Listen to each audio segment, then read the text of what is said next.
Today on 10-Minute IT Jams, we're joined by Ian Bancroft and Georgiou from Secureworks. Ian and Demi join us today for an interesting discussion on growing risk of cybersecurity negligence in Australia and New Zealand, and what different opportunities there are for those entering the cybersecurity space. Thanks for coming along both, and welcome to the Jam. Thank you. Pleasure to be here. Thank you. Fantastic. So just first off, a question for Demi. Why would you say that the costs and consequences of cybersecurity incidents are likely to rise over time as more economic activity moves and the number of connected devices continues to grow? Yeah, sure. Look, this is always going to be an ongoing problem, both for organizations and for individuals at home. The more devices that we connect, into the cloud, and the more we engage with these devices, is only going to increase the threat vector for these attackers. It is very opportunistic approach by attackers. I know we hear a lot of information about state threat actors and trying to specifically target organizations. But what we've seen at Secureworks is a lot of these attacks are very, very opportunistic, and that's a lot of the information that comes from our counter threat research team. It's looking to exploit individuals during really vulnerable time throughout the day, and that could be you coming into the office now post-COVID, beating the traffic, trying to get used to coming back into the office, and then finding it a real vulnerable time, hoping that you potentially click on something that looks and smells safe to do so. So that is never going to change, and the human problem is always going to be the biggest issue at play. Despite this, we still believe that organizations and individuals are doing a great job at trying to counteract these specific threats. So what is continually important is that both organizations, individuals, and now the public sector, it's really important for these three to come together and continue that educational piece on what we should be looking out for and what is deemed safe. There isn't that silver lining solution that's gonna address all the problems. So it is going to continuously be an issue for us. Absolutely, especially with the rise in hybrid work and situations like that. In terms of your thoughts on the Australian government's massive $9.9 billion investment to create a new national cybersecurity intelligence capabilities over the next 10 years, what are your thoughts on that? Absolutely, we welcome the investment because it puts a national focus on the issue at hand, and it's something that not only Secureworks but many of our competitors have also been, flagging here, specifically in Australia and New Zealand, is the need for government not to intervene but to promote and educate and showcase the importance of having this as part of our not only our day-to-day lives but also our working lives.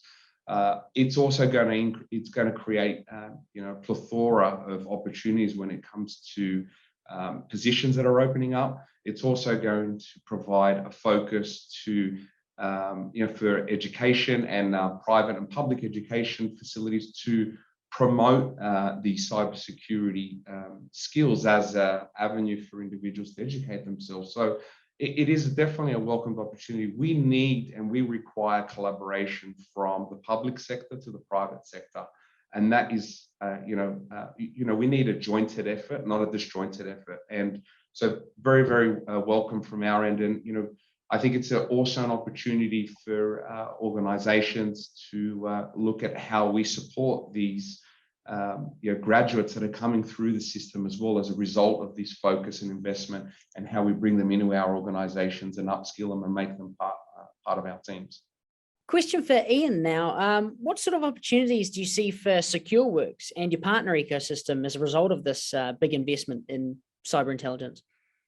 Yeah, look, I think the opportunity is huge. As you can imagine, with that kind of investment being made, I think that the cybersecurity companies such as ourselves, that's what we do day in, day out. That's what we've done for the last 20 years. We live and breathe cybersecurity from the top to the bottom of our organization. So I think that the opportunity the skills that we bring, the expertise that we bring to the fray, and how we work with the partner community as well to further enable that, to give complete and holistic solutions, is really going to pay dividends, I think, for the customer base here, because people are looking to really figure out and understand how they can do better to prevent the threat in the first place. But inevitably, you're not going to be able to stop everything. So your ability to detect quickly and then respond quickly to a breach and instance is going to be absolutely critical.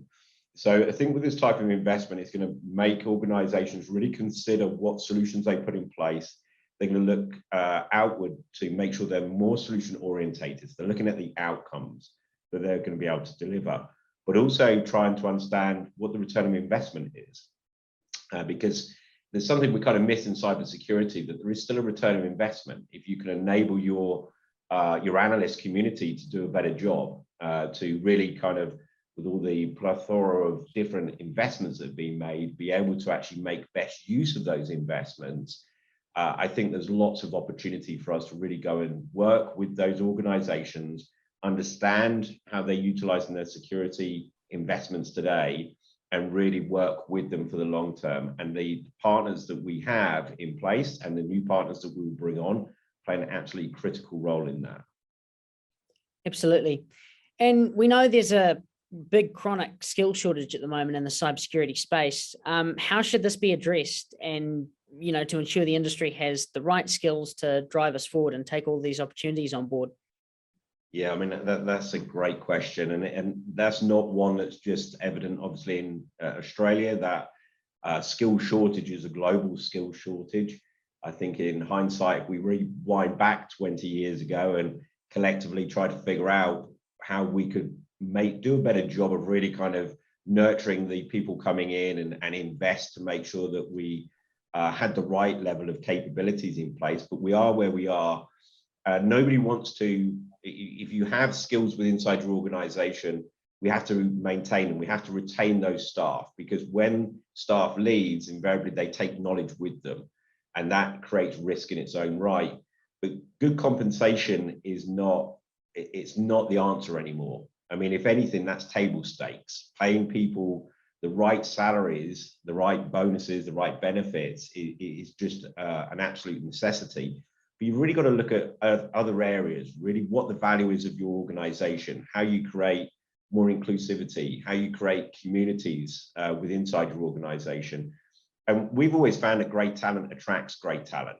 So if you've got the right people inside your organization, if you look at our research community, for example, that we have in our company, people want to come and work with those individuals. But it also helps with the skills gap shortage, because you're bringing in talent that you're able to nurture, to grow, to really skill up more, so they play a broader role inside the organization and the industry as a whole later on.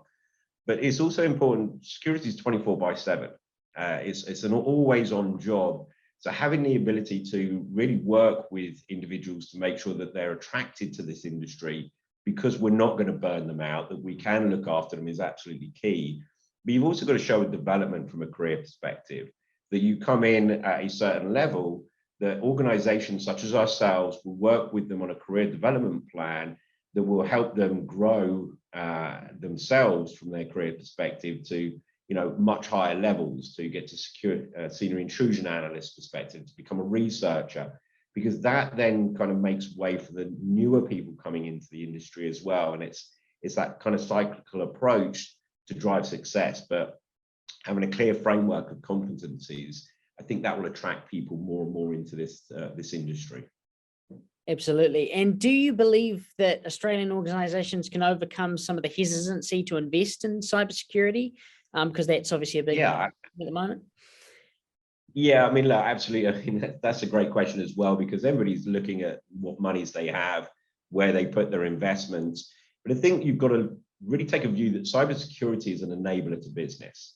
It's not there to stop business. It's there to enable business.